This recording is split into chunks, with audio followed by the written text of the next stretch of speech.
C'est le reproche qu'on nous fait souvent, c'est qu'effectivement, on nous dit qu'il faudrait faire un journal des bonnes nouvelles. Et on en rêve tous quand on fait ce métier. Bonjour, nous sommes à l'école du Biérot à Louvain-la-Neuve et on reçoit aujourd'hui Luc Gilson, qui est journaliste et présentateur et animateur à RTL TVI. Qu'est-ce qui vous fascine le plus dans votre métier de présentateur? Ce qui fascine, c'est, je ne sais pas si c'est fasciné, mais ce qui est gai, c'est de, comme je disais, cette petite crainte juste avant que le journal démarre et le plaisir de se dire qu'on va raconter des histoires aux gens, et des vraies histoires. On va raconter l'info aux gens. Moi, c'est ce que j'aime faire. On sait qu'on rentre chez plein de gens. Et c'est un peu bizarre de se dire, tu parles à une caméra et tu as des centaines de milliers de personnes qui t'écoutent. On a un devoir de faire quelque chose de correct, qui soit bien.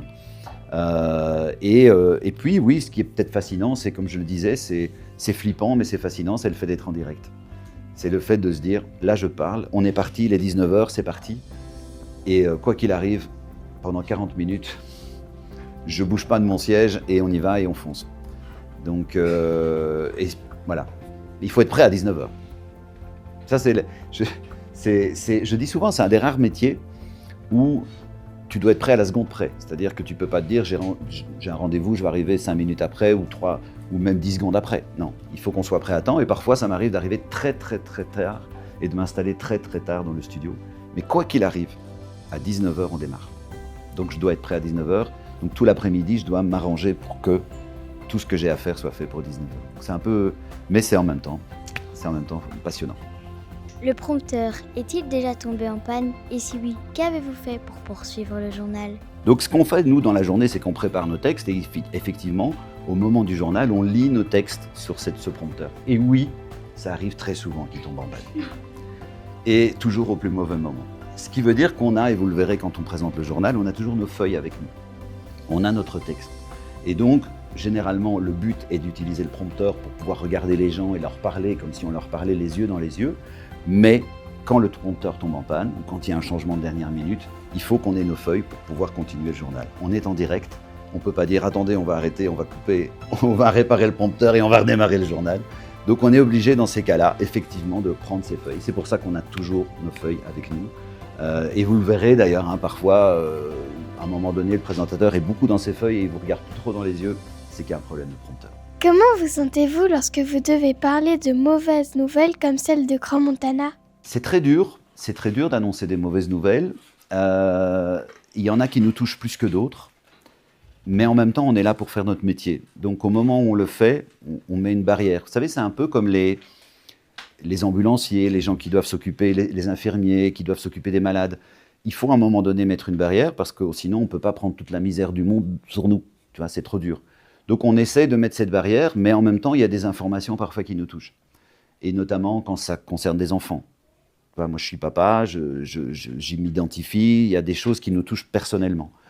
Mais on est là pour donner l'info, et donc on essaie de pas trop s'impliquer soi-même dedans. Mais c'est jamais gai, honnêtement, d'annoncer une mauvaise nouvelle. Et comme je le disais tout à l'heure, on aimerait bien parfois n'annoncer que des bonnes nouvelles, malheureusement on ne peut pas. Quelle a été votre plus foireuse interview? Interview foireuse. J'ai pas un souvenir précis d'une interview vraiment foireuse, mais il y a eu des interviews plus compliquées que les autres. Oui. Peut-être dans le genre foireux, un jour j'ai vécu cette situation stupide où je pense que c'était, je sais pas si c'était au moment des attentats, il y avait un truc, en tout cas on était en édition spéciale. Édition spéciale, ça veut dire qu'on prend l'antenne pendant la journée et que on n'a pas beaucoup d'infos, donc on est en studio et on alimente avec les éléments qui arrivent. Et à un moment donné, j'ai vu quelqu'un rentrer dans le studio, un monsieur qui est venu s'asseoir à la table du journal. Je ne sais pas qui c'était. Et dans l'oreillette, puisqu'on a une oreillette avec la régie, on m'a dit « Vas-y, on enchaîne, tu fais l'invité. » Mais qui est ce monsieur? Qu'est-ce que je vais lui demander? Je ne sais pas qui c'est.